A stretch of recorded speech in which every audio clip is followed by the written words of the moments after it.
श्री गणेश ज्ञानी श्री कृष्ण की कहानी लीला कलयुग की कल की अवतार में गुप्त रूप से कृष्ण का नमस्कार। दोस्तों क्या है यह कल की अवतार धर्म युद्ध तीसरा विश्व युद्ध क्या है दोस्तों। आज बात करते हैं ईश्वर हेल्प कैसे करते हैं। दोस्त ये 20 की कहानी श्रीधर पंडित की माता वैष्णो देवी याद है ना। तो 20 का उल्टा करो बनता है 02। 2 नंबर की कहानी श्री विष्णु जी की। 1 नंबर की सत्य है ब्रह्मदेव। 3 नंबर अब यह दोनों को लेके चलते हैं ब्रह्मा विष्णु और एंड में आते हैं महेश श्री छोटे लाल बच्चा महेश। दानी की कहानी सत्यवादी राजा हरिश्चंद्रानी बनकर आए थे सतयुग में। कौन आया था? पापा मेरे भोलेनाथ। आम इंसान बनकर आए क्यों? क्योंकि तुम जीवों को जब आम इंसान बना कर रख सकते हैं तो हम क्यों नहीं रह सकते। सीधी सीधी बात है। कहते हैं विश्व में सबसे पहले बना होगा इंजन। I am right. सबसे पहले बना होगा इंजन। सबसे पहले इंजन बना होगा। इंजन बनता है उतने वेट का जितने वेट की ट्रॉली मतलब डिब्बा घसीट सके। तो दोस्त ट्रॉली बाद में बनी, ट्रैक्टर पहले बना, इंजन पहले बना, डिब्बा बाद में बने। तो तुम इंसानी डिब्बो बाद में बने हो, पहले बना है इंजन जिसे ईश्वर कहते हैं। तो 99% से आया डिब्बो क्या समझे। विश्व में कोई नहीं है जो मुझे समझ सके। विश्व में कोई नहीं है जो मुझे समझ सके। विश्व ज्ञानी लिया यहाँ तक कि हमारे मामा श्री रावण मामा को लिया। तो विश्व ज्ञानी है श्रीलंकापति लंकेश्वर रावण मामा, कोई और नहीं थे। 10 नंबर है ना, 10 नंबर दशानंद। नंबर की गिनती में 9 सिर, उनके 9 अवतार थे अतीत पिछले जन्मों के। 9 जन्म लेकर आए थे एक ही श्री विष्णु मामा। भाई 10 का उल्टा 01। तो श्री विष्णु मामा की कहानी जानते हो ना, सृष्टि के मेन कार्यकर्ता, मेन खिलाड़ी एम्पायर समझो या captain A to Z Shri Vishnu mama 1 number पर बने और 9 नंबर तक चल कर आए कर्मों पर। सिर्फ विश्वामित्र से कह दिया कि जाओ, हमने वरदान दिया, अब हम करना चाहते हैं आराम। तुम मेरे भक्त हो, मेरे चेले हो, तुमने विश्वास किया, अगले जन्म में तुम्हें भाई बना के लेके आएंगे। तो दोस्त विश्वामित्र को दे दिया गया वरदान कि अब तुम दुनिया बनाओ। जब वरदान दे दिया तो यार भाई निभाना बनता है ना। तो विश्वामित्र घमंड में आ गया, रासलीला करने लगा। ये 25% की दुनिया रासलीला श्री विष्णु ने नहीं बनाई, ना श्री ब्रह्मदेव ने बनाई, ना महाकाल ने। 25% बचा ये कलयुग की बना है ना। ये तुम्हारे पंडित धर्म विश्वामित्र की देन थी। कहते ना फ्री का जीवन मिल गया, कदर क्या करेगा। सपोज दैट अभी किसी गरीब इंसान को 50 लाख दे दो, मजाक नहीं कर रहा हूँ, दे के देखो, उसको समझ में नहीं आएगा वो करे क्या। 10 लाख रुपए का सिर्फ खर्चा करेगा, सिर्फ खर्चा। बिजनेस कोई ऐसा चला नहीं पाएगा। छोटा मोटा तो डाल दे, हर कोई डाल देता है, एक बच्चे को डाल दो कोई डाल देगा। पर जो बिजनेस होता है, जिसे बिजनेस कहते हैं, बेनिफिट राइट। तो दोस्त अभी दे दो उसको तो बिजनेस भी नहीं कर पाएगा, रुपया भी नहीं रख पाएगा, संभाल ही नहीं पाएगा। तो जिसकी जितनी सोच है, जिसकी जितनी इच्छा है, उसको उतने ही में दे दिया गया। जितना लोग चाहते हैं, जितने में खुश रहते हैं, घर और परिवार विस्तार आता है, पैसे धन दौलत A to Z किसी की बात भी करता हूँ। उदाहरण मेरे लिए एक है, कहते हैं ईश्वर एक नाम अनेक। अब तुम लोग सोचो कलयुग के कल की अवतार में कली पुरुष भी हम ही हैं, जिसको कहते हैं राक्षस। इसीलिए कह रहा हूँ राम भी हम ही, रावण भी हम ही। फ़र्क इतना है, पहले रावण बनकर निकले जन्म से 1999 के बाद, सॉरी जन्म से नहीं 1999 बाद, क्योंकि 9 साल तो ईश्वरी शक्ति के साथ रहा। 91 में जन्म हुई मेरा, ठीक।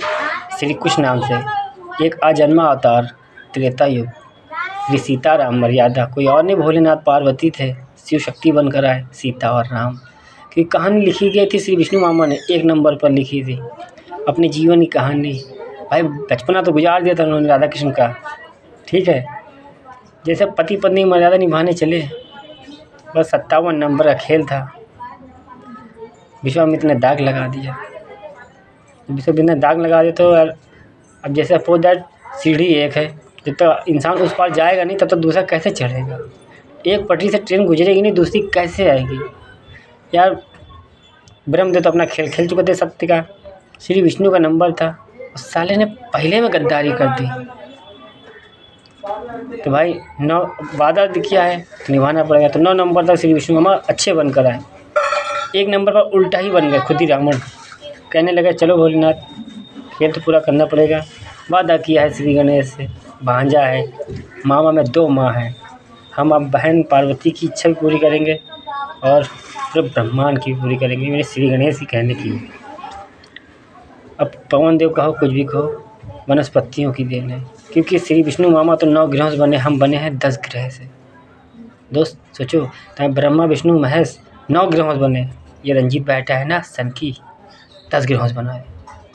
दोस्त सतयुग में जन्म समय से पहले आना पड़ा, मजबूरी थी भाई। 3 नंबर का खेल, 2 नंबर का खेल अधूरा रह गया, 3 नंबर का पूरा करना है।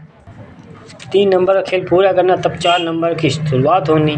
तो कार्तिक रूप में ले चुका था मोर परिवार में, मुझे आना था इंसान बनकर। यार कार्तिक रूप एक तो कार्तिक बनकर आ गया मोर परिवार में, तुम लोग सोचो कार्तिक पार्वती वो मोर परिवार की कहानी हमारी थी, इसलिए वो कहानी लिखी गई थी। तुम लोग तो इंसानों में प्रैक्टिकल उतार दिया आज फिल्मों में। धन्यवाद, थैंक यू। तो दोस्त हाँ तो कहाँ थे, याद आया, डिस्टर्ब किया जा रहा था ना। तो दोस्त जब श्री विष्णु मामा की कहानी पूरी नहीं हुई तो महाकाल चले पूरी करने। भाई जब 2 नंबर का काम पूरा होगा तभी तो दोस्त 3 नंबर की शुरुआत होगी। तो उनको पूरी करने के लिए श्री गणेश सत्यवादी राजा हरिश्चंदानी बनकर आए। क्यों? क्योंकि मेरी 10,000 की हम लोग कहानी 7500 की कहानी पूरी हो चुकी थी, और 7500 में 7,000 हो चुके हैं, और 1,000 में इच्छाधारी नाग बन जाता है। तो दोस्त 5,000 उधर हम गुजार के आए थे, और 10,000 पे मुझे आना था। भाई जन्म लेना था 10,000 के बाद, द्वापर युग के लिए लेना था। तो दोस्त सत्युग पूरा नहीं हो पा रहा था। तो एक तरफ भाई क्या करें, मजबूरी थी नाग लोग पर खड़े होने की। भाई समय से पहले श्री गणेश बनकर आ गए, क्योंकि पताल लोग में दुनिया बना ही चुके थे, यहाँ बनानी थी। पताल लोग में जल परी कहते ना, जल परी, जब उधर का खेल शुरू हो चुका था तो हमने अब जा रहे उधर, तो इधर चले आए। उसके बाद सत्यवाद, तो भैया मजबूरी, नाम महात्मा गांधी, आखिरी महात्मा गांधी मेरा ही शरीर लेके आए थे सतयुग का, सत्यवादी राजा हरिश्चंदानी का वो शरीर लेके आए थे। क्या करें, वो दान दिया था, किसको दिया था? उस गधे को दिया था जो त्रेता युग में मारा गया था। धोबी कहते ना, धोबी का गधा, सॉरी हाँ धोबी का गधा घर का रह गया ना घाट का। ये कहानी वहीं शुरू हुई जब सीता और राम की दूरी तय कराई जा रही थी धोबी से। तो धोबी ने खुद तो झूठ बोला, नौवे भी झूठ बुलवाया, और बेचारा एक जानवर था गधा, उसी का था ना, उससे भी बुलवाया। कहने लगा बताओ अच्छा इनको, श्री राम जी चंद्र जी को, राजा राम जी को, कि सीता का रावण ने क्या किया था। अब गधा बोल सकते नहीं भाई, खाता भी जिसकी है वो कहता बजाएगा उसी का, इंसान जिसके खाएगा उसी को बजाएगा। अब उसका मालिक था, अब भाई उसको क्या करे। उसने कहा डर के मारे हाँ, इशारा कर दिया और चला गया गधा। फिर नौवे दुकान पे गए और बाल कटा रहे थे धोबी जी। तो नौवा कहने लगा क्या यार दोस्त, तुमने खेल खेला, ईश्वर की दूरी तय करा दी, कितने बड़े दिमाग के वादे वचन जानते, विश्वामित्र ने लिया था तो तुम भी परीक्षा ले लियो। कहीं ना रे ठीक है, हमारी बहन बच जाती, हमें तो वरदान मिला है, फिर जब होगा देखा जाएगा। तो जब होगा देखा जाएगा। तो नौवे ने कहा कि अबे भाई झूठ बुलवा दिया तुमने गधे से भी। गधे ने सुन लिया मुझसे झूठ बुलाया गया। गधा बाद में गया दौड़ते दौड़ते, कहने लगा सीपो सीपो कर रहा था। तो राम कहने लगा अब सीपो सीपो करने से क्या फ़ायदा, सीता तो हमारी चली गई। भाई जब गधे को पता चला तब गधा आया राम के पास, कहने लगा सीपो सीपो करके चिल्ला रहा था। भगवान ने कहा भैया चिल्लाए से क्या फ़ायदा बताओ, है सीता तो हमारी चली गई, तुम उस समय काहे सा हिला दियो। भगवान का मैं जानता हूँ, भगवान ने सब जानते हैं, कहते मैं जानता हूँ कि तुमने जिसे खाया बजाना उसी हक बनता है, तुम्हारा अन्नदाता है वो, भगवान है तुम्हारा, तुम्हें सच झुका के माना कोई दिक्कत नहीं, हम तो आते हैं दर्द सहने, कोई दिक्कत नहीं। पर तुम्हें सच बोला इसी जीवन में राम को पसंद आया। जब राम को पसंद आया, राम ने कहा वादा करते हैं दोस्त तुमसे, जब तुम्हारा जन्म आएगा ना तो इस भारत देश की शान बनकर जाओगे तुम, विश्वास करो। गद्द महाराज कहें, गद्द महाराज तुम्हारा नाम रोशन कर देगा। मैं नहीं तो मेरा बेटा आया है। ये 2 हैं मेरे लवर कुश। ये इन दोनों में से कोई एक करेगा।